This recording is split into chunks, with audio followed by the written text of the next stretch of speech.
En attendant que ça se charge, merci Clément, hein, pour, donner l'opportunité de présenter Skill Data Product Management. C'est quelque chose qui me tient à cœur, c'est quelque chose que j'ai déjà présenté, plusieurs fois et moi ça fait quelques années que je travaille sur la partie, product management, sur des postes de data, au moins 5-6 ans. Auparavant, j'ai travaillé sur différents types de postes, produits également et en fait, ce qu'il faut voir, c'est que c'est, quelque chose dont la définition n'est pas encore vraiment arrêtée. Je le montrerai un peu plus tard, mais pour bien définir ce que c'est, en fait, il faut, remonter un petit peu à, ce qu'est un produit de données, qu'est-ce que la donnée et pourquoi, en fait, ces spécificités entraînent des approches assez particulières. Donc rapidement, ce que je vais vous présenter, c'est produit et finalement pourquoi on a besoin d'un PM data spécifique. Pourquoi un PM, web, par exemple, a un peu de difficulté sur ces approches et qu'est-ce que ça veut dire réellement derrière? Et pour commencer, je vais attaquer par, quelque chose que peut-être un certain nombre d'entre vous connaissent, c'est, une histoire assez classique en fait. C'est, on travaille sur des produits de données, donc on a une DSI, un manager qui arrive et qui demande à ses ingés de mettre en place un nouvel algorithme, et de travailler dessus. Donc, on a un product owner qui fait son boulot, qui dit: «Bon, voilà, d'ici 6 mois, on aura quelque chose en production». On travaille un peu sur le data lake pour récupérer les données, on va faire un peu de modélisation avec un data scientist et on industrialise tout ça et on aura toute la valeur d'ici 6 mois. Sauf que généralement, la réalité est complètement différente et ça, on l'a vu beaucoup, c'est que, déjà, en fait, le temps de récupérer les données, on se retrouve dans des DSI dont les accès aux données sont pas simples, dont les données sont pas de bonne qualité. Donc il y a tout un travail de nettoyage et de mise en qualité de la donnée. Donc ça peut prendre pas mal de mois même, donc les 3 mois sont généralement, largement dépassés. Et ensuite, la modélisation est pas forcément très, très simple parce qu'en fait, entre le besoin initialement exprimé et ce qu'on peut faire des données, il y a souvent un écart. Donc le temps prend beaucoup plus, enfin, ça prend beaucoup plus de temps et ensuite on se rend compte que, et ça c'est un problème qu'on a régulièrement, c'est que, dès qu'on veut mettre en production, en fait, les data scientists ont parfois travaillé sur des librairies assez exotiques ou des librairies qui ne sont pas supportés en production et on se retrouve avec des mises en production qui nécessitent de reprendre le projet complet. Et à la fin, on a dépassé, les 6 mois allègrement, on est à 12 mois, 15 mois et en production, ça ne tourne toujours pas parce qu'on se rend compte qu'on a des problèmes de qualité de données. On est sur des données, en fait, finalement, qui sont, des données réelles de production, qui ne sont pas des données qui ont été utilisées pour, travailler sur les modèles de machine learning et tout et on a des différences et c'est généralement des choses qu'on retrouve assez souvent et voilà, je remonte des statistiques, qu'on retrouve dans la littérature. C'est que, si vous prenez, le nombre de projets, en big data, en machine learning qui voient le jour en production et pour lequel en fait on peut dire qu'il y a un vrai succès, c'est-à-dire que ça apporte de la valeur aux utilisateurs, ça répond à un problème et puis on est capable de les gérer, en vrai cycle produit. Il y en a très peu, il y en a à peine, 8 voire enfin voilà, une dizaine de pourcents. Une grande partie de ces projets, restent à l'état, prototype et heu et on peut dire que, une grande partie, en fait, des efforts sur les projets de machine learning, de data et tout, reste, reste, au niveau prototypage et non pas la partie industrialisation. Donc on a un gros problème au niveau de ces projets et beaucoup d'argent est perdu, beaucoup de temps est perdu et quand on sait que, sur un certain nombre de choses, le time to market est quand même assez essentiel, c'est assez problématique.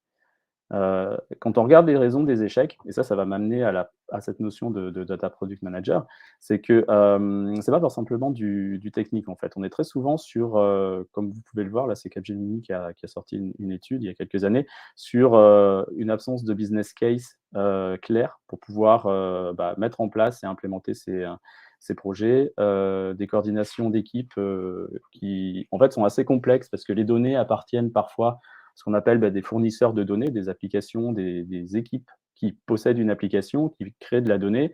Ensuite, il faut récupérer cette donnée, il faut la faire transiter. Généralement, on crée des data lakes pour héberger ces données. Et en fait, on a toute une chaîne de valeur autour de la donnée qui n'est pas forcément facile à coordonner. Tout ce qui est rouge, en fait, c'est, des parties organisationnelles, process management et ce qui est gris, c'est du tech. Donc on a un mélange de tech et de process.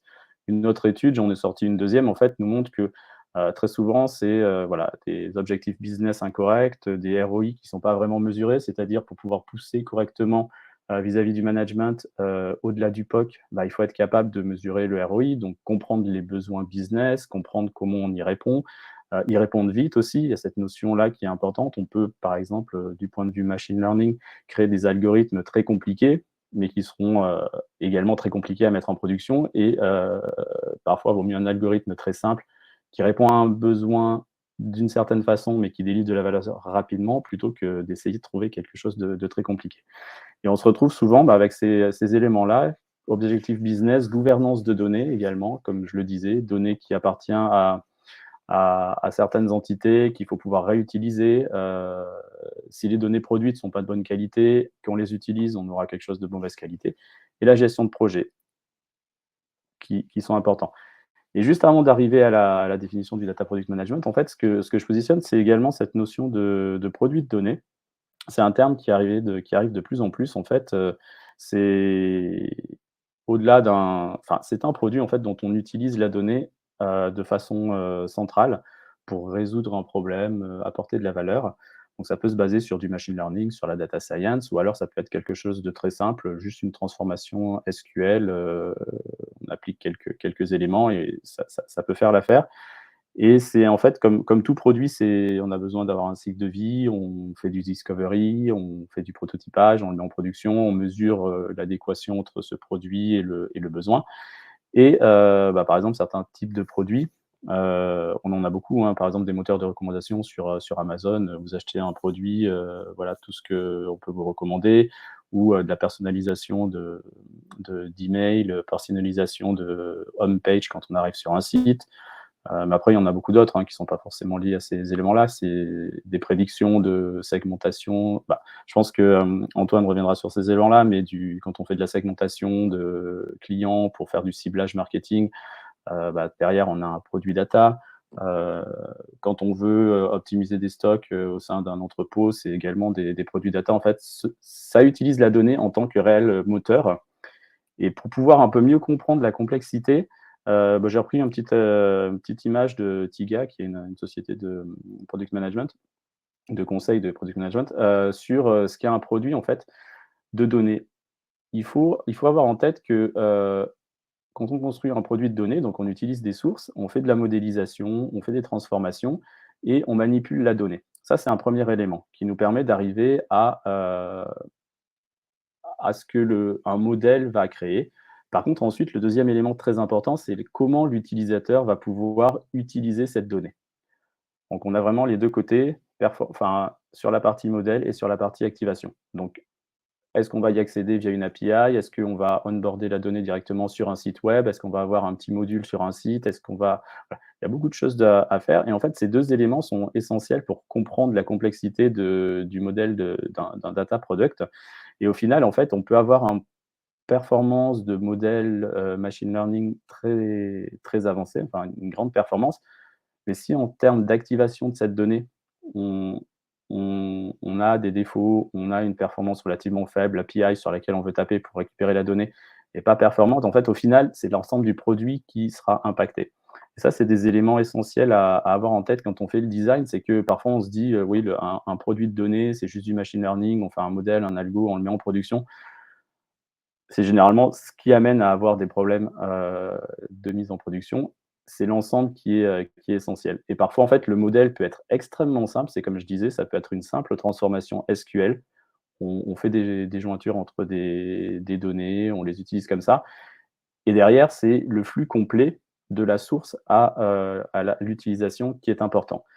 Et et pour comprendre un petit peu plus, donc là, on a différents types d'applications. Par exemple, quand je parlais de produits de données, on peut avoir des éléments très analytics, donc faire de la prescription, de la description ou des monteurs de recommandations.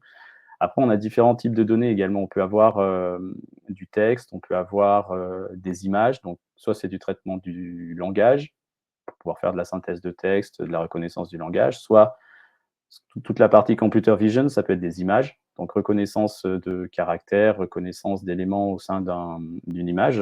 Et après, on peut aller beaucoup plus loin sur de l'automatisation de processus. Mais tous ces éléments-là, en fait, utilisent la donnée en élément central pour pouvoir, manipuler. On peut revenir plus tard, je peux répondre à certaines questions, sur ces éléments, mais sachez qu'en fait le champ d'application est immense. Et quand on parle de données, donc rapidement, parfois bon, c'est assez difficile à appréhender quand on ne travaille pas directement sur la donnée, c'est que quand on essaie de les caractériser un petit peu, là, on a 5 grosses caractéristiques, c'est un petit peu des éléments autour du caractérisation du big data. Et pour pouvoir comprendre, en fait, la complexité, c'est par exemple, on peut travailler sur des données qui arrivent soit en mode batch, c'est-à-dire en lot toutes les demi-heures, toutes les heures, 1 fois par jour, ou en temps réel. Et en fait, le traitement de données à ce niveau-là est complètement différent. Soit on est alimenté en flux tendu, par exemple, quand on a des données qui viennent de capteurs ou des données qui viennent d'un process, métier très statique. On peut avoir donc des vitesses de traitement complètement différentes. Ensuite, on peut avoir des volumes complètement différents. On peut avoir des tout petits volumes avec des données complexes. On peut avoir des gros volumes avec des données relativement simples et il faut être capable, en fait, de traiter tous ces éléments. Et ce qu'il faut voir, un des gros soucis lorsqu'on aborde les traitements de données, c'est, tous les cas à la marge qu'il faut prendre en compte. C'est-à-dire que les cas standards sont assez simples parfois, mais tous les cas à la marge, en fait, on en a très souvent, qui viennent, polluer les algos, qui viennent, entraîner de la mauvaise qualité et ça, c'est souvent lié à ces différents éléments. Après, on peut avoir différents types de données. On peut avoir des données, comme on appelle structurées, c'est-à-dire qui sont dans des tables, comme dans Excel, voilà, des tableurs, colonnes, lignes, très facilement exploitables. Mais après, on peut avoir des données non structurées, comme je disais, sur des images, des logs applicatifs, des CSV. Enfin, il y a plein de choses, différentes qui peuvent être utilisées et ces éléments-là peuvent aussi entraîner, une grosse complexité sur la façon de traiter les données. Voilà, on en a plusieurs, donc on a ces cinq éléments qui qui arrivent, mais en regardant un petit peu plus loin, je vous ai mis un petit truc un peu plus, facile à appréhender. Et c'est un des éléments sur lesquels je vais m'attarder un tout petit peu, c'est, vraiment le cœur de la question autour d'un produit de données, qui entraîne toute sa complexité. C'est, la donnée, la qualité de la donnée, la connaître. En fait, il y a énormément de paramètres qui rentrent en jeu. Par exemple, est-ce que la donnée est tout le temps disponible? Il peut arriver, par exemple, qu'on travaille sur un produit de données dont, il arrive un jour que, la donnée est mal alimentée. Donc en gros, il y aura plus rien en entrée et ce qui fait qu'on peut avoir un souci en sortie du données. Est-ce que les données sont fiables? Donc est-ce que ce jour-là, elles sont justes? Est-ce qu'on a toutes les données? Comment on s'assure, en fait, d'avoir, toutes les données sur lesquelles on veut travailler? Est-ce que, on n'a pas ce qu'on appelle des duplicats, des doublons sur la donnée? C'est-à-dire que si on va commencer à travailler sur de la donnée où, il y a eu un souci, au moment du transport et que la donnée s'est retrouvée en double à la fin, ça va entraîner un gros souci aussi au niveau de l'algo. On a énormément de problématiques comme ça qui rentrent en jeu. Donc ça, c'est vraiment lié à tout ce qui est qualité de données, mais c'est des éléments en fait qui sont, primordiaux quand on travaille sur des produits de données pour pouvoir assurer en fait un certain niveau de performance. Et finalement, bon là, c'est pas pour faire peur, on reprend la calculette, avec plein de paramètres et en fait, c'est tout ça pour dire qu'un produit de données, c'est une équation extrêmement complexe. Avec d'un côté des éléments techniques, comme je l'ai parlé, la donnée, le modèle, également tous les éléments IT. Bon, ça, c'est valable pour tout type de produit, hein, on est sur du cloud, on est sur un certain nombre de choses. Donc on mélange un petit peu tout ça. Fondation business également, ça c'est souvent en fait comme je l'avais décrit au début, un des points finalement qui n'était pas pris en compte, c'est on a souvent attaqué la donnée ou les produits de données comme étant des produits techniques, mais ce sont des produits avant tout, donc c'est-à-dire, qui répondent à des besoins business, de la valeur business avant toute chose et donc toute cette partie-là est extrêmement importante et elle est d'autant plus importante quand on parle de données, c'est qu'on se retrouve, comme je l'avais dit, à un carrefour entre, des éléments organisationnels, à qui appartient la donnée, qui est censé, corriger la donnée quand il y a un souci. Donc il y a tous ces éléments-là de gouvernance, de rôle, d'organisation, et tous ces éléments-là, quand on commence à les mélanger, on va pouvoir en sortir de la valeur. et c'est le moment où, justement le data PM entre en jeu. Donc pour pouvoir gérer toute cette complexité, là, j'ai mis 4 rôles. Heu, Rôles plus techniques, les data ingénieurs, data scientists, data architectes qui eux sont déjà assez connus sur le marché, hein, qui sont vraiment les constructeurs, les développeurs et l'architecte des solutions.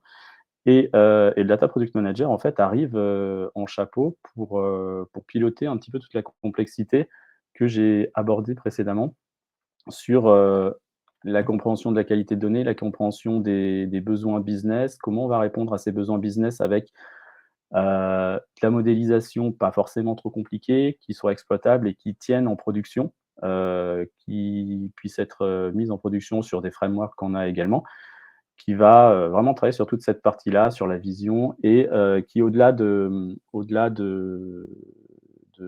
construire, en fait, va être aussi en charge de mesurer l'adéquation du produit aux besoins. En fait, ce qu'il faut voir, c'est que toute cette, partie qualité de données, hem, on va dire, c'est un petit peu vicieux au niveau de la donnée. C'est qu'on ne se rend pas forcément compte quand il y a un problème de qualité. On peut avoir de la donnée qui arrive, qui est en mauvaise qualité, l'utiliser, on envoie par exemple des recommandations, des prédictions ou quoi que ce soit, mais si on n'est pas capable en fait de mesurer ces prédictions par rapport à, des prédictions qui devraient être normales ou qui devraient rentrer dans un champ normal, en fait, on peut, avoir un produit qui délivre, de la très mauvaise qualité sans s'en rendre compte. Parce qu'il faut rentrer dans l'utilisation de la donnée. Ce qui est complètement différent, par exemple, par rapport à, un site web où, on a directement, enfin la partie UX ou la partie, interface qui, où les erreurs sont visibles.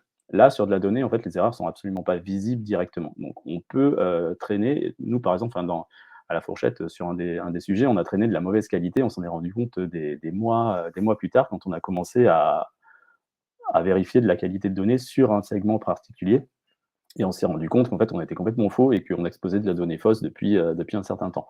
Donc ça, c'est assez catastrophique et c'est pour ça que le product manager, sur la data est important. Donc avant tout, un data PM, ça reste un PM, donc il doit maîtriser tout ce qui est, product management, discovery, delivery, enfin tous ces éléments-là, vraiment qui sont au cœur du produit, de la démarche produit.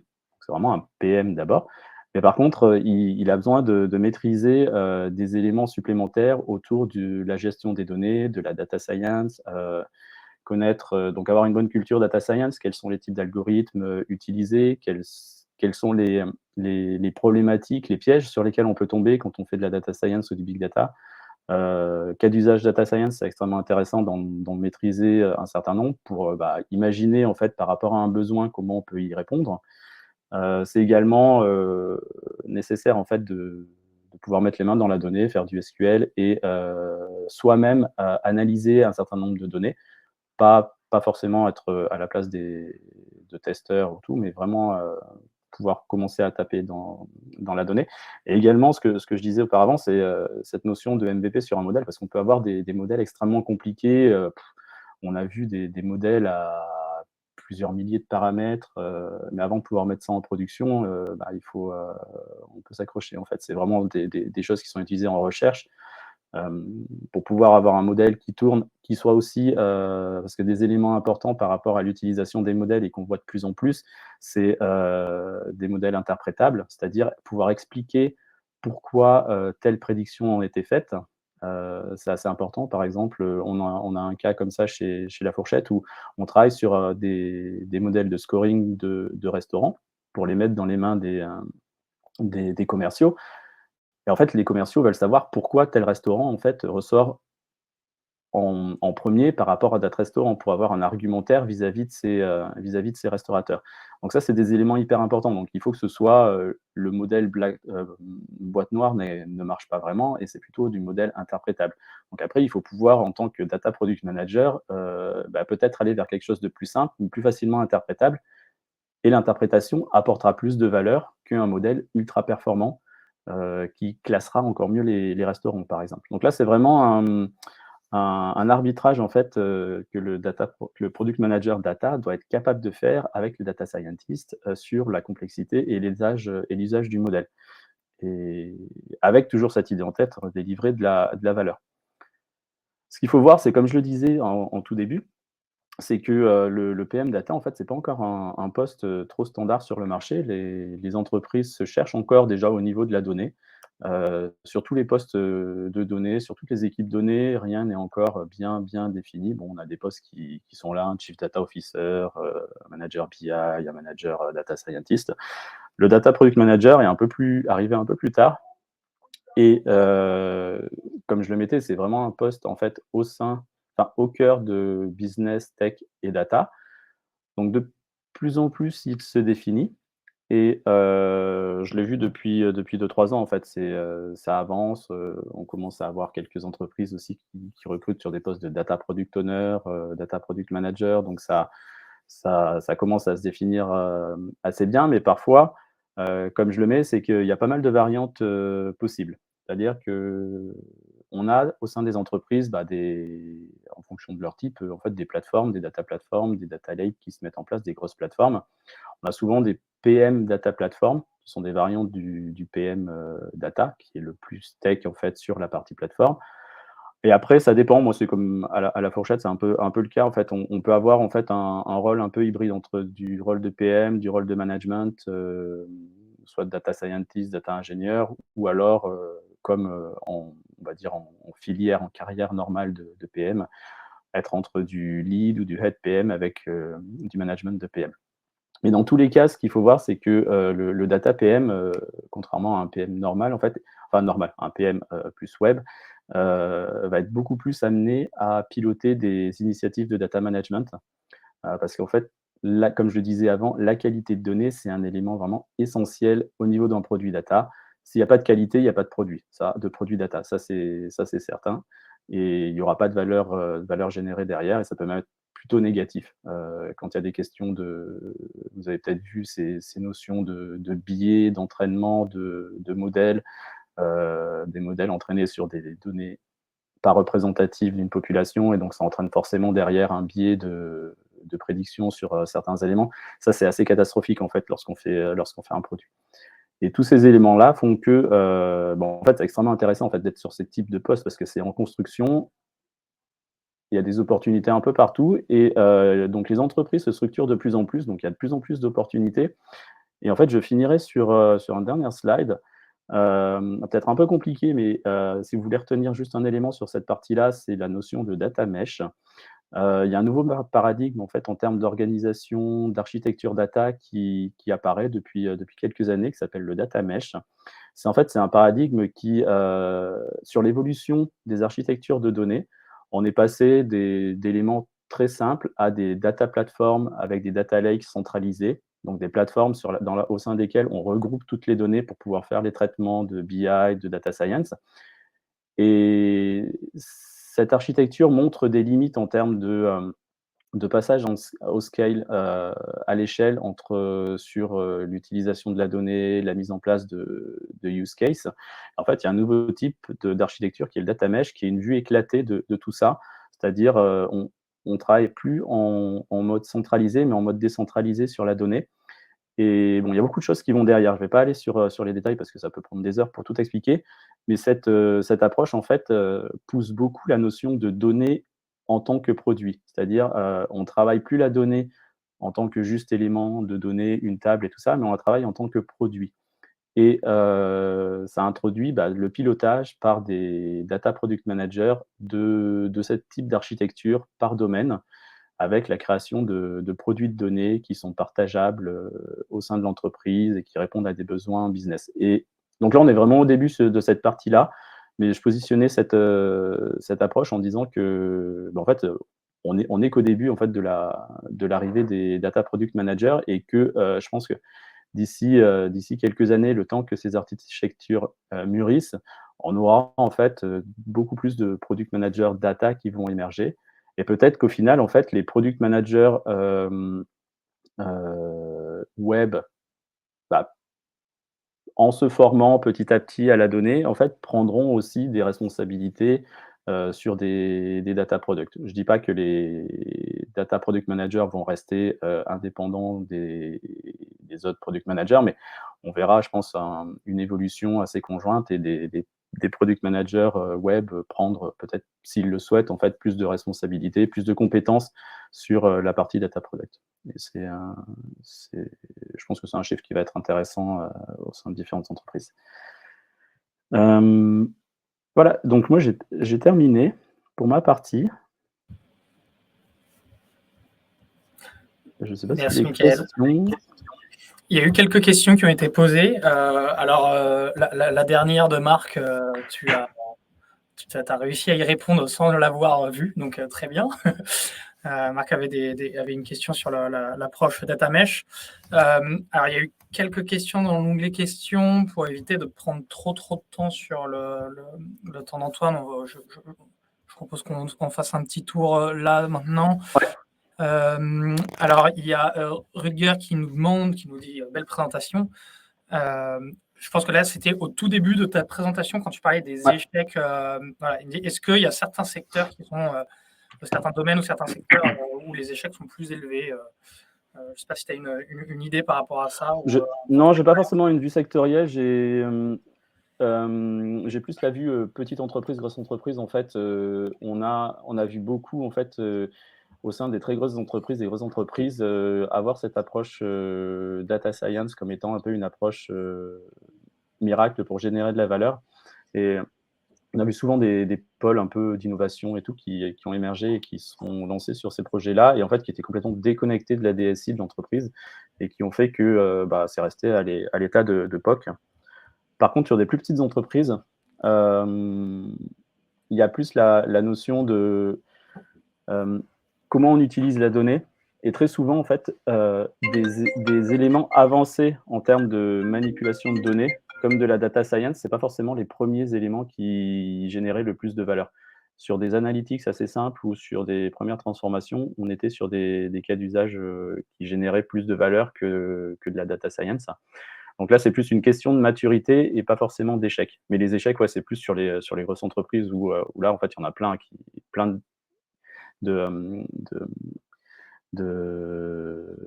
d'équipes qui se sont lancées sur ces parties-là et qui n'ont jamais rien mis en production. Ok. Une autre question. Là, ça parlait particulièrement sur tu avais un slide avec les différents métiers. Ouais. Moi, je sais qu'il y a pas mal de data analysts chez Crème et j'avais un peu ratissé large sur la communication, notamment sur toutes les personnes qui étaient dans le secteur data. Donc, je pense qu'il y a quelques data analystes qui sont avec nous dans l'audience. Est-ce qu'il y a une raison pour laquelle tu ne les as pas mentionnés dans ce slide-là? Est-ce que tu travailles avec ce genre de profil? Oui, je travaille avec les data analysts. Non, c'est vrai, je les ai moins mis parce que c'était sur la partie construction d'un produit. En fait, c'est vrai que, par exemple, chez La Fourchette, les data analysts sont plus sur la création d'études et d'insights ad hoc, moins sur les produits. Mais c'est vrai que j'aurais pu rajouter, en fait, c'est vrai, ça, c'est une erreur. Une petite case de ce qu'on appelle analytics ingénieurs qui sont pas forcément des data scientists, travaillent pas sur de la modélisation, mais travaillent sur des transformations SQL et qui aussi sont dans la chaîne de création d'un data product. Deux dernières petites questions, après on passe à Antoine. Il y a une question de François sur comment est-ce qu'on gère, comment est-ce que vous arrivez à gérer les spécificités du traitement des données personnelles? Ça c'est clairement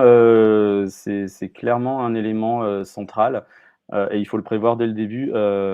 C'est-à-dire si on crée un produit avec de la transformation de données, donc côté data lake, en fait déjà il faut avoir mis en place tout ce qu'il faut pour pouvoir gérer les droits RGPD, droit à l'oubli et tout. Par contre, quand on crée des produits de données et qu'on fait de l'exposition de données vers des systèmes tiers, ça peut arriver en fait qu'on fasse appel à des solutions externes pour de la donnée. En fait, là, il faut être capable il faut avoir mis un flux de données supplémentaire pour gérer tous les éléments RGPD. Donc, soit si c'est le droit à l'oubli, la suppression et tous ces éléments-là. Mais c'est un des premiers éléments, c'est clairement quel type de données on a. Et si on a des données personnelles, il faut que ce soit il faut qu'il y ait la conformité derrière. quitte à mettre en place des flux de données supplémentaires, des mécanismes additionnels, mais clair, c'est OK. Je propose que pour les 3 autres questions, on sinon je réponds dans les questions comme ça? oui, ou on peut peut-être passer, 5 minutes pour reprendre les autres questions en fin d'événement, Mmh. mais si tu peux y répondre à l'écrit, peut-être que ça peut être, Je vais répondre à et l'écrit, ouais. mais c'est des questions, même la question de Pierre-Antoine et de Damien, je pense qu'Antoine aussi aura certainement des choses intéressantes à dire par rapport à ça. Donc, ça pourra être intéressant d'y revenir sur la fin de l'événement. Je vous fais patienter un peu, Pierre-Antoine et Damien, vous m'excuserez. Antoine, on enchaîne avec ta présentation, comme ça on ne perd pas trop de temps et puis on libère ceux qui veulent être libérés en temps et en heure. Ben, c'est parti, merci Mickaël. Je vais essayer de faire Merci, l'écho sur ta présentation. Il y a effectivement des sujets qui peuvent se retrouver. Déjà, je vais me présenter. Alors, présente Data NBI même. Je suis freelance. Je me suis associé avec 2 autres freelances, Jean-Marc qui est dans l'assistance et Benjamin, Jean-Marc M et Benjamin Dangla. On a créé Data NBI au détour d'un partenariat technologique qu'on a fait avec Domo. Et c'est aussi une façon de nous présenter comme une ESN, on va dire. Donc c'est assez intéressant. Jean-Marc, c'est le champion de la digitalisation dans les banques notamment. Et Benjamin, c'est un expert de la data gouvernance. Il peut vous citer toutes les versions du DAMA depuis 1977. Assez impressionnant. Pour ma part, je suis plutôt spécialisé en intelligence artificielle, BI, CRM, beaucoup CRM. Et depuis quelques mois, j'explore les Customer Data Platform, ça va être le sujet de cette présentation. Donc, qu'est-ce que c'est une Customer Data Platform? Je vais venir à la promesse, en tout cas c'est l'idée moi que je m'en fais. Ce que c'est que la Customer Data Platform, c'est donner aux équipes marketing les moyens de travailler leurs données de contact. C'est vraiment ça la promesse de base. Après, dessus, on peut greffer beaucoup de choses. Et pour faire écho à la présentation Data Product Management, je dirais que le produit data qui est fourni par une Customer Data Platform, c'est la fiche contact, la Customer View 360, la fameuse, qu'on va construire dans la CDP pour ensuite la rendre activable et donc accessible dans le reste du SI. Donc, sachez que il y a beaucoup d'acteurs au sein qui se prévalent de la dénomination Customer Data Platform. Ce que je vous propose comme définition ici, dans un sens, ça ne regarde que moi, mais je fais un gros focus sur la partie data, consolidation de la data et mise à disposition de la data. Vous aurez des secteurs CDP qui seront très orientés activation, c'est-à-dire j'envoie l'email, j'envoie du push, je fais de l'omnichannel et donc je suis une CDP. Vous aurez des acteurs qui sont sur le data management, donc justement, mais la partie classiquement appelée data management platform. Vous savez, c'est les plateformes qui regardaient la navigation web et dans les apps et qui permettent d'afficher des pubs temps réel. Vous aurez aussi des acteurs issus du big data et qui ont spécialisé leur plateforme, mis des interfaces sur des plateformes big data pour travailler la donnée client. Voilà, vous avez à peu près l'ensemble des acteurs que vous allez retrouver au sein des CDP. Mais si je reviens donc à cette promesse de base, ce qu'il faut faire pour ça, premier sujet que Mickaël a déjà bien abordé, il va falloir connecter. C'est-à-dire qu'il va falloir capter tout type de data pour les mettre quelque part dans une seule plateforme. Donc, c'est un peu le rôle promis par les data lakes, par exemple. Sauf que très souvent, les data lakes, ils sont agnostiques sur la finalité et si ce n'est qu'ils servent des besoins essentiellement analytiques. Donc, ils captent la donnée. Ils mettent beaucoup de data ingénieurs pour construire des flux d'ingestion. Et puis, très souvent, après, comme Mickaël l'a dit, après 6 mois, 1 an, on voit que la donnée, elle arrive, mais avec 24 heures de délai. Il y a assez peu de streaming, qu'il y a peu de vulgarisation même de la donnée qui est faite, donc on ne sait pas trop ce qu'il y a dedans, et donc on a certes avancé, mais pas énormément sur le sujet. Le deuxième point, une fois que les données sont ingérées d'une façon ou d'une autre, les unifier et donc construire une vue 360 des contacts.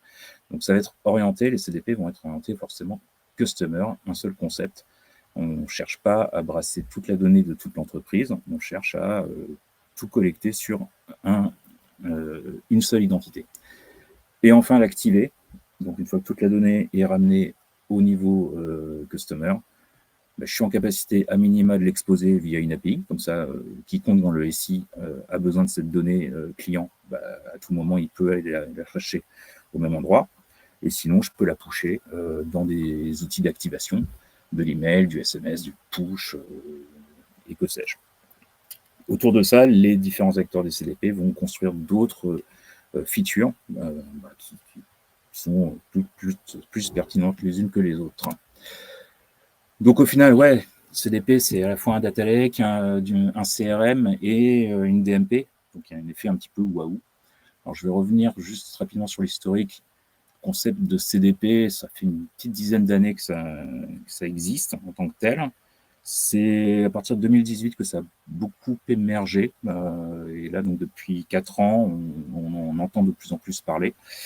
Je vous avoue qu'au début, j'étais très dubitatif, en me disant, bon, c'est encore les concepts de Customer 360, et on dit que ça y est, on a résolu ce problème, et en vrai, le problème, il n'est pas tant technique, il est très, très souvent lié à l'organisation. Et ça, la CDP va pas casser ce point-là, clairement pas. Mais c'est vrai que la CDP, c'est un peu la frontière entre le data lake et le CRM, et donc aussi la DMP. C'est-à-dire qu'on a un environnement de big data, puis on a des interfaces dessus qui permettent de faire du no-code, donc qui permettent réellement à des utilisateurs qui ne sont pas des data ingénieurs de manipuler leurs données, de la modéliser et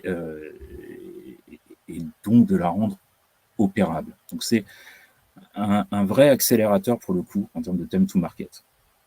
Après, sans gouvernance, ça devient vite le bazar, ce genre d'outil, mais ça a le mérite de mettre en œuvre des use cases très très rapidement.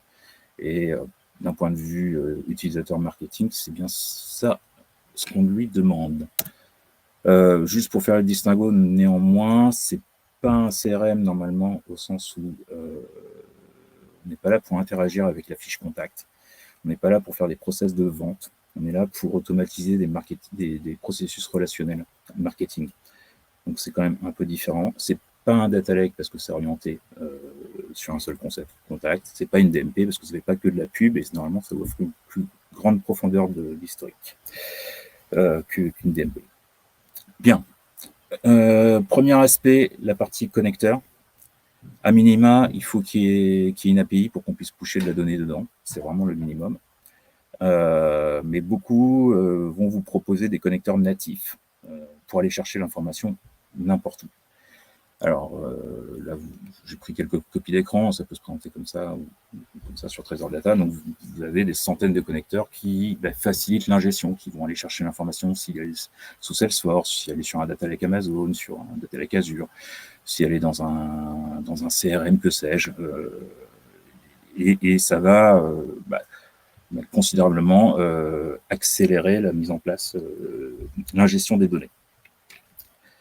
Les données, elles peuvent être on-premise, elles peuvent être en SaaS, elles peuvent être temps réel, elles peuvent être en batch. Il faut être capable d'absorber tout. Cependant, pour faire écho aussi, ce que je disais, c'est pas qu'un problème technique. La CDP ne va pas vous affranchir des règles de sécurité, de privacy qui sont mises en place chez votre client, enfin, dans votre entreprise. Donc, à vous de voir si avec l'outil que vous allez choisir, si vous avez décidé de vous lancer dans une CDP, à vous de voir notamment la partie data location. Parce que si vous travaillez des données de citoyens chinois, par exemple, les données, elles doivent être hébergées en Chine. Pareil pour la Russie, bientôt la même chose pour le Brésil. Donc, il faut que votre CDP puisse s'adapter à ça. Regardez aussi les problématiques d'anonymisation. A priori, on n'est pas là pour faire des process de vente, donc je n'ai pas besoin des vrais noms. À regarder si la CDP vous offre des capacités de pseudonymisation ou à minima de hachage pour que la donnée personnelle ne commence pas à naviguer n'importe où. Et Autre problème qui fait écho d'ailleurs à DataMesh, c'est que vous avez toujours besoin de la connaissance sur les données sources. Ça vous ne l'avez toujours pas résolu. Vous avez simplement résolu le problème de l'accès. Certaines plateformes vont permettre même d'explorer les métadonnées de vos applications sources. Ça n'est pas suffisant néanmoins, et vous aurez toujours besoin d'informations en provenance des application owners. Donc, pour faire écho à ce qu'a dit Michael et à DataMesh, c'est une des réponses de DataMesh, où les applications sources vont être responsables des données produits qu'elles envoient. Et la CDP sera ravie de les accueillir. Du coup, c'est pas présent dans toutes les CDP du marché, mais certaines offrent des capacités de cataloguing et de profiling de la data, avoir au moins la capacité de faire un peu de stats univariés, vérifier le taux de remplissage de vos variables, etc., pour savoir si vous utilisez de la donnée de qualité. Et puis, vous aurez toujours besoin de vous prémunir des breaking change, c'est-à-dire si les modèles sources changent, tout ce que vous avez programmé est susceptible de tomber. Du coup, comme sur un data lake classique, il va falloir que vous monitoriez vos flux, il va falloir que vous mettiez des systèmes d'alerting pour savoir si tout tourne correctement. Et pour finir, donc, un gros sujet, c'est le temps réel. Comme je disais, les data lakes souvent vont fonctionner en daily, à l'heure, mais pas vraiment en real time. Votre CDP doit capter de la donnée de temps réel, parce que le but du jeu, c'est de réagir très vite, y compris lorsque vos clients naviguent sur votre site web. Voilà, petite animation, je vais passer vite fait. Une fois que vous avez ingéré vos données, le but du jeu, donc, ça va être de la modéliser. Et là encore, toutes les plateformes ne vous l'offrent pas. C'est-à-dire qu'elles vont potentiellement switcher directement à la fiche contact. Certaines, telles là Imagino par exemple, vous offrent la capacité en no-code de modéliser vos données. Et il ne s'agit pas des données sources, c'est-à-dire ce n'est pas les tables sources, c'est bien, on fait une abstraction et on fait des jointures entre les différentes sources pour proposer un modèle métier, et donc manipulable par des équipes métiers. Si vous allez jusque-là dans je dirais dans les capacités que vous allez délivrer derrière aux équipes qui vont travailler sur la plateforme, sachez qu'il va falloir quand même un peu de skills de modélisation. Moi, ça ne me fait pas très peur. De plus en plus, les équipes marketing ont une culture data très très forte, et l'IT regarde souvent de haut les équipes marketing en disant vous n'êtes pas capable de travailler la data. Ils peuvent se doter de ces compétences pour réellement modéliser par eux-mêmes la donnée qu'ils vont travailler. J'en arrive enfin au cœur du sujet, c'est qu'une fois que j'ai créé mon modèle, puis ma fiche contact, je vais essayer de l'enrichir. C'est-à-dire que je vais pouvoir créer très simplement des attributs à partir du modèle que vous voyez à gauche. Je mets un truc très simple, calculer le revenu sur les 3 derniers mois. Ouais, c'est pas compliqué en soi. Comment ça se passe depuis 20 ans que je fais du consulting dans la data et le CRM? On a un outil qui envoie des emails, qui permet de la segmentation, mais qui est généralement qui a un modèle de données de type monotable. Donc, c'est-à-dire que vous avez un client, enfin une ligne par client, et une dizaine, une trentaine, une cinquantaine d'attributs. Ok, la DSI a envoyé dans cet outil le chiffre d'affaires sur les 12 derniers mois. Pas de chance, le marketing il a besoin du chiffre d'affaires sur les 3 derniers mois, pas sur les 12 derniers. Eh ben, il est obligé de faire une demande d'évolution. Donc, là, avec les CDP, non, il a la capacité à créer directement son attribut pour derrière l'utiliser dans ses scénarios marketing. Au-delà des attributs, ce qu'il va surtout faire, c'est créer des audiences ou des segmentations. Petit aparté, une audience, vous voyez comme un booléen, oui, non.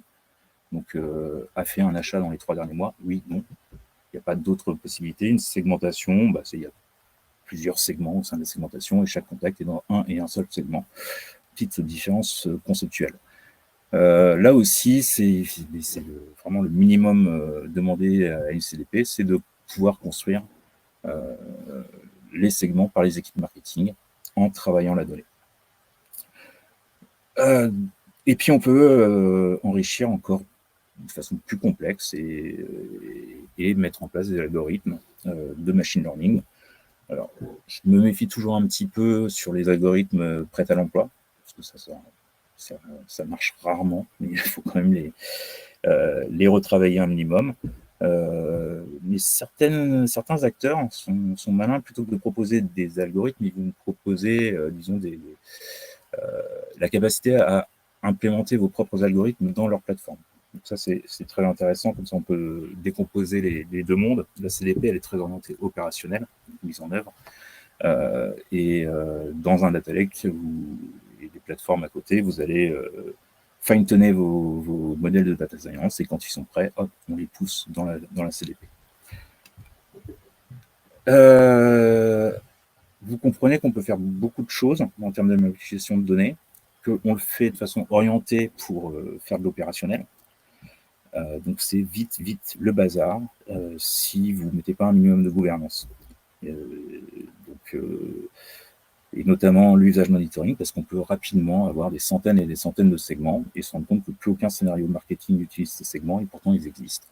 Pourquoi ? Parce que les équipes métiers, elles sont focus résultat, donc elles ont besoin d'un segment pour faire tourner leur scénario, elles le créent, et that's it. Elles ne voient pas qu'il y avait déjà un segment ISO, enfin, qui faisait exactement la même chose, qui existait dans la plateforme.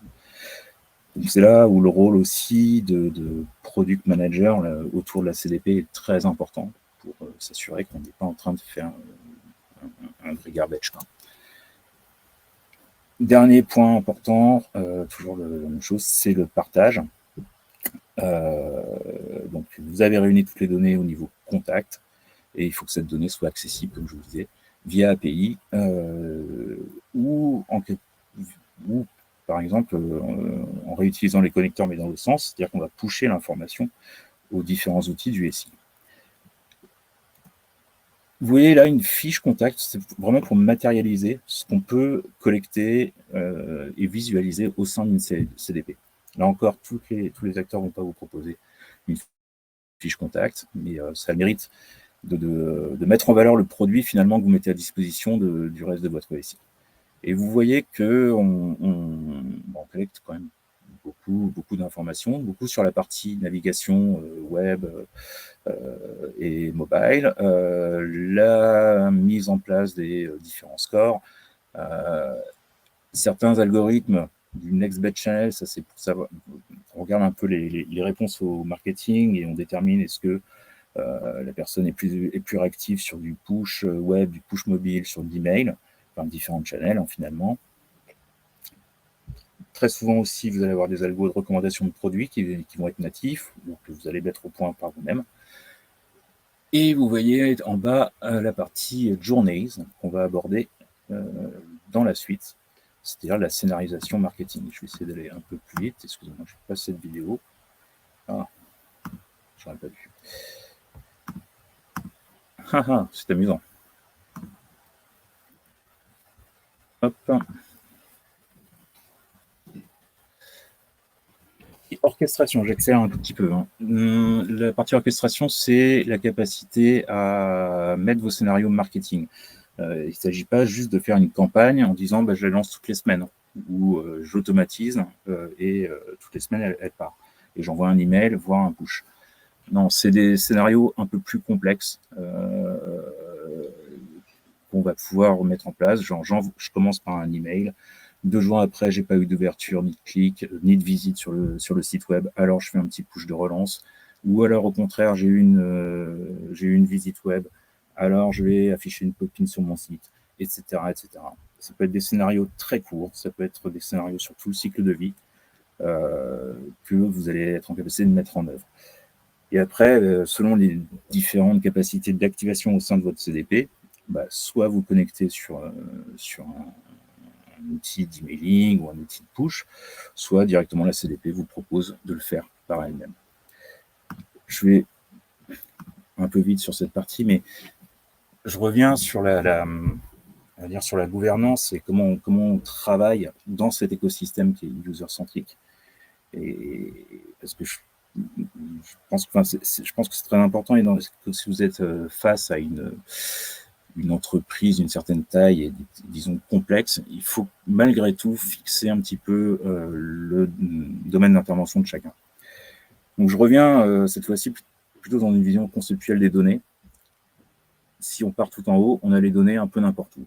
Donc l'idée, c'est de la collecter et de la mettre dans votre CDP. Ça reste un taf de data ingénieur qui va mettre les credentials, qui va s'assurer que ça tourne, qui va scheduler les flux si nécessaire, ou si c'est du temps réel, il va mettre les outils quand même de monitoring pour vérifier que ça s'intègre. Toutes les données sont dans votre CDP, il faut les organiser. Un taf de data modeler, comme on va l'appeler, peut-être que le data analyst là peut intervenir, mais donc grosse compétence data à ce niveau-là, et qui va définir toutes vos jointures, qui va mettre en place les règles de qualité de données aussi, de transformation à la volée de la donnée, justement pour la rendre exploitable directement. Puis, cette donnée, on va encore la simplifier, ce modèle de données, on va encore la simplifier dans un modèle très très simple, contact, segment, interaction. Les segments, c'est ce que les équipes marketing vont construire. Donc, je vous ai déjà dit, les audiences et segments. Et les interactions, c'est l'interprétation des events temps réel. Alors, je fais une petite aparté là-dessus. J'appelle un event vraiment un objet ponctuel.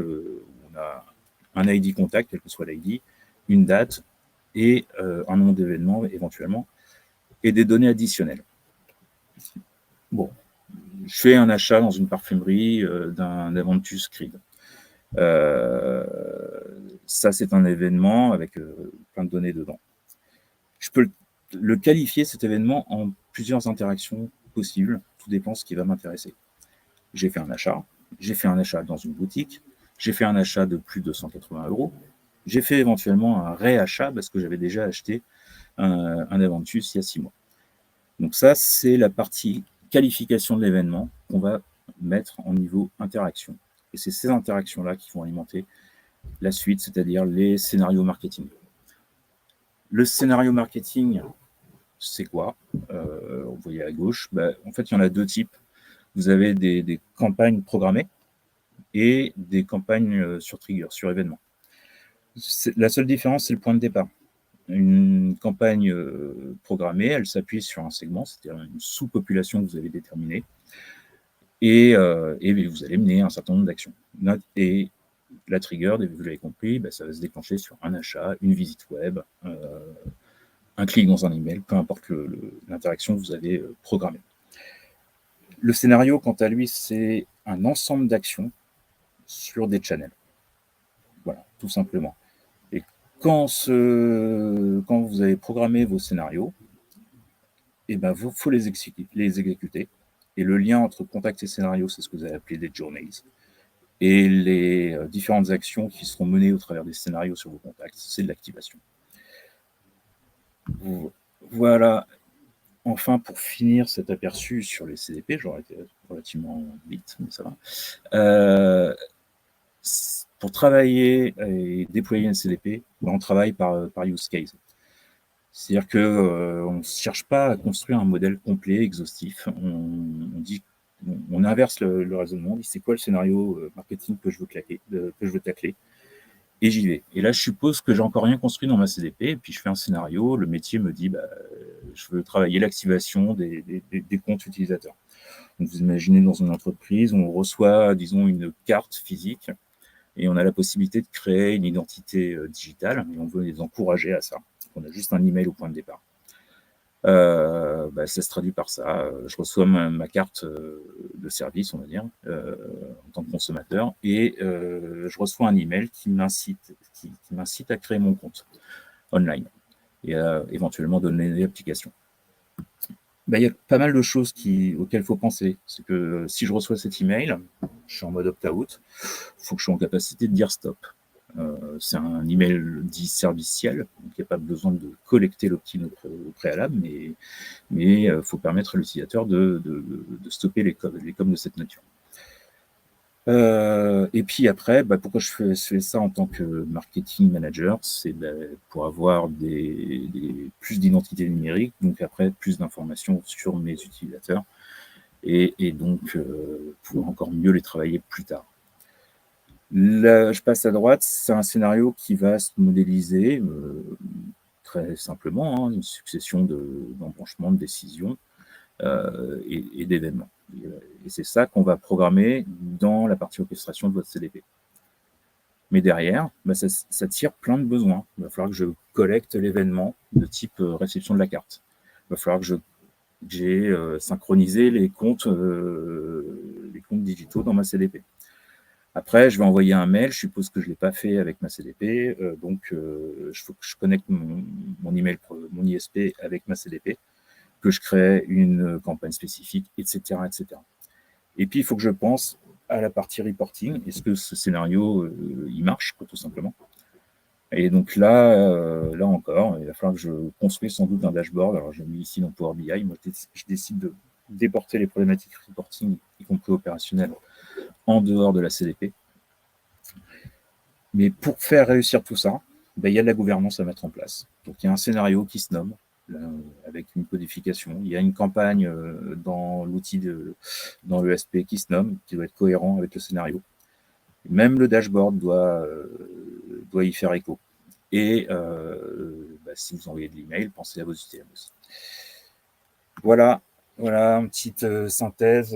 Quand vous voulez regarder ce que c'est qu'une CDP, que vous êtes peut-être en train d'en choisir une pour votre boîte, regardez d'abord les capacités de collecte de vos données. Est-ce qu'on peut tout accepter comme source, comme type de source? Est-ce qu'on a des capacités sur les cookie management et le tag, les SDK, etc. Bon, je ne vais pas tous les refaire. Quelles sont les capacités en termes de data management? Est-ce que c'est bien libre le schéma? C'est-à-dire que vous n'êtes pas dans un schéma préformaté, sinon vous êtes mort. Est-ce qu'il y a des notions de persistent ID? Ça veut dire quoi? Ça veut dire que je vais créer un ID contact et je maintiens tous les liens entre l'identité email, l'identité mobile, etc., etc. J'en ai assez peu parlé, mais elle propose des jointures déterministes, mais aussi probabilistes en général. Donc un a.calmus@gmail.com, c'est très proche de acalmus@gmail.com, même s'il peut y avoir des erreurs, même si ça peut être une deuxième personne. Il y a des algos de jointure probabiliste. Capacité de cleaner la donnée, très important, évidemment. Gérer les informations personnelles, etc., etc. Puis après, il faut regarder les capacités en termes d'activation. Au passage, vous pouvez très bien combiner plusieurs outils. Hein. C'est une question de coût et des freins d'intégration. Il y en a qui vont être très forts en data management, d'autres très forts en activation. Vous pouvez vous permettre de prendre la Rolls des deux features. Donc, quelles sont vos capacités en segmentation, scoring, etc., etc. Mais surtout, et c'est là notre job de consultant, je dirais, quand on accompagne les entreprises, c'est quelle gouvernance on met en place autour de cet outil. Donc j'insiste, travaillez à base de use case, réfléchissez au reporting, ne faites pas comme tout le monde en disant on verra ça plus tard, on n'a qu'à collecter, mettre la donnée dans un data lake et on s'en sortira. Non, c'est pas suffisant. Comment vous allez faire collaborer les différentes équipes autour de cet outil de CDP? Comme je vous l'ai dit tout à l'heure, il y a des skills de data engineer, il y a des skills de data analyst, de marketing, plutôt business analyst, etc., et marketing manager.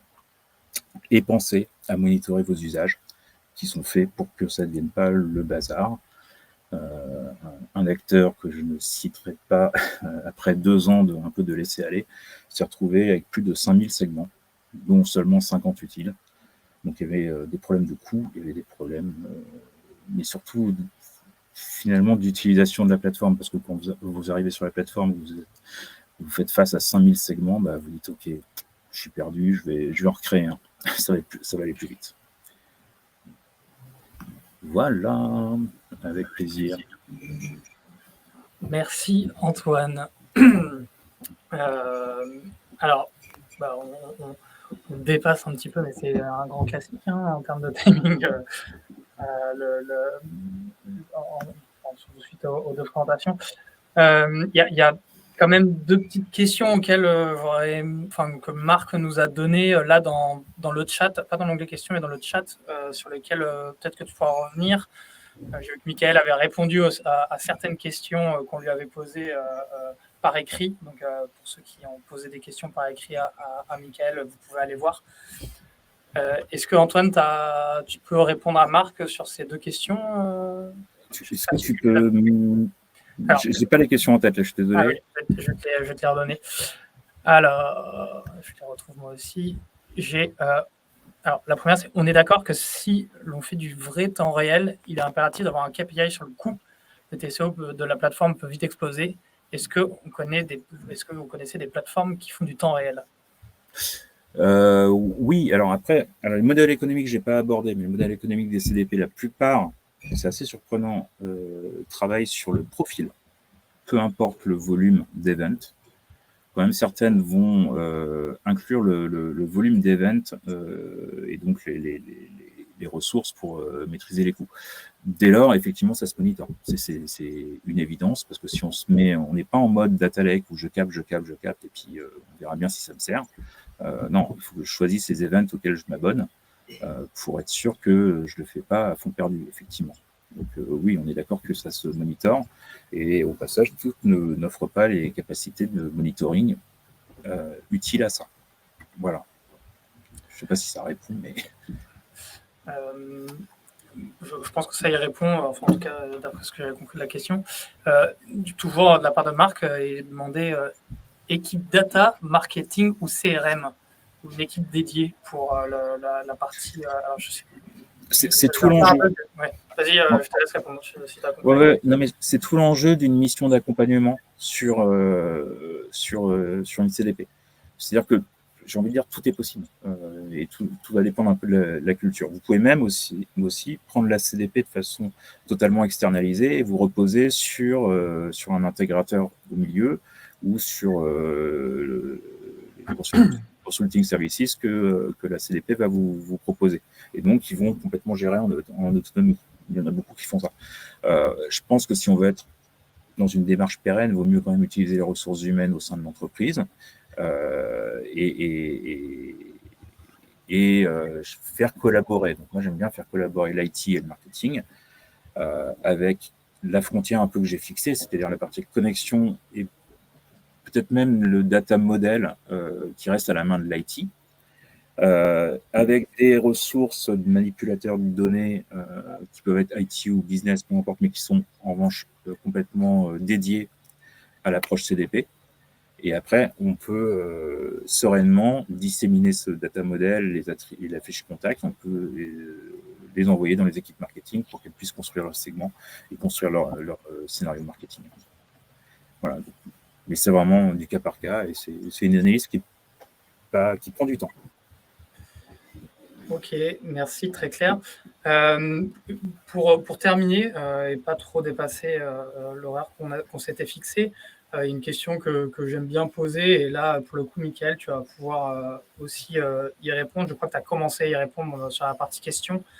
Déjà, c'est si jamais quelqu'un de l'audience a été intéressé par ces sujets et veut creuser un peu plus les sujets, soit de data product management, soit de Customer Data Platform, est-ce que vous avez soit des ressources, soit des personnes, des livres, que sais-je, que vous conseillez pour les personnes qui voudraient aller plus loin et que vous avez intéressé sur ces sujets-là? Moi, je serais ravi d'en discuter déjà, aucun souci, connecter sur LinkedIn et en discuter comme ça c'est cool. Après, il y a énormément de ressources sur le net et c'est un peu ça le souci. C'est moi, quand je m'étais intéressé à la chose et que j'avais commencé à me former, en fait, j'étais un peu submergé par l'ensemble des ressources. Je structurais ça sur un petit site où j'avais listé des trucs. Il y a des, comme je l'avais mis dans le partage, là, il y a des articles assez généraux en fait sur le data management, sur des use cases, c'est intéressant. Donc il y a beaucoup de petits trucs comme ça à lire. Après, il y a des sites pour pouvoir se former un petit peu plus, mais c'est un peu plus technique, genre Coursera, Udacity, qui sont des très bons sites en fait pour mettre un peu les mains dedans. plus orienté tech qu'à d'usage, mais je sais que par exemple sur Udacity, il y a un site il y a une petite formation très intéressante sur product management data. Donc ça reste très haut niveau, mais ça permet de rentrer dans ces sujets-là et voilà, ce que j'ai expliqué tout à l'heure, ça permet de le positionner. Après, c'est vrai qu'il y a énormément de ressources, donc après, il faut lire sur les sites aussi des grosses boîtes tech. Je sais que Netflix met beaucoup de choses, Airbnb aussi, ils ont des sites qui sont super intéressants. Sur Medium, il y a pas mal. Voilà. Enfin, le souci est qu'il y en a beaucoup trop, en fait. Donc, il faut arriver à filtrer et tout. Après, je serais content, moi, d'en discuter. Antoine, tu as peut-être des idées, des choses aussi. Sur vraiment focus que CDP, je dirais le plus simple, c'est de demander une démo, parce qu'ils proposent tous des démos. Et c'est ce que j'ai fait depuis quelques mois. Ça prend un peu de temps, clairement, mais c'est vraiment ça qui permet de comprendre l'esprit de chacune des plateformes, au passage. Donc, voilà. Mais sinon, il y a énormément de littérature. Et puis le Martech, c'est en pleine explosion. On parle de 7000 outils Martech, des acteurs CDP purs. Je pense qu'il y en a pas loin d'une centaine. Donc, moi, je suis incapable de vous donner tout le marché, mais voilà. Il y a beaucoup de livres blancs, il y a beaucoup de choses dessus. Ok. Très bien. Eh bien, merci à vous deux.